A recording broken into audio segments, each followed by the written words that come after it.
بح صوت الشعر واجتاح التعب وجه القصايد، والحروف أثقل من أوجاع الظروف المستبدة، والأماني والمعاني شاحبه، والفكر شارد وانهك التفكير عزم الفاهم الواعي وهده، والخدود المرهقة ما عاد تحضنها الوسايد،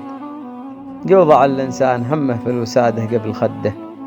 والأمل والياس باتت عملتين الوجه واحد، والطريق اللي رسمناها تلاشت قبل مده، كن وجه البدر متلحف قساوة ليل بارد، بس متى صارت رهينة للظروف المستجدة،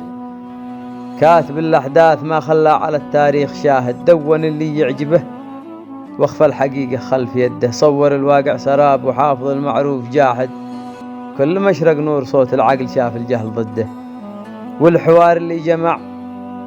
شاعر في أفكاري وناقد انتهى بالحيرة اللي عشتها قبلها وبعده، بين لغز الواقع المجهول والظرف المعاند، والشباب اللي طواه الوقت في جزره ومده،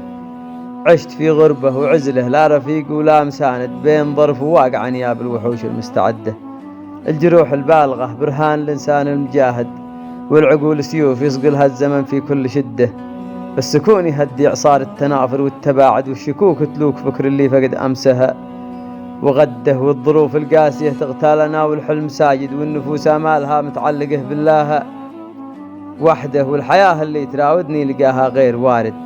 عشت وأنا أخشى قميص أحلامي الخيبة تقده، عشت في زحمة نفاق المجتمع دور المحايد، مثل ذاك الراهب اللي عاش في عزله لوحده مبتعد عن ضجة أحقاد العقايد والعوايد، معتكف في وسط محراب التسامح والمودة، اعفني يا حضرة السجان من حبس الشدايد، وافتح أبواب الأمل في وجه ظلماتك تحده، يمكن ألقى في رحاب النور بسمة حلم صاعد ينتشلني من متاهات الدروب المستبدة، ضاعت أيامي ورحلامي وحلم الهم زايد، وضاع عمر ما تعوضه السنين ولا ترده.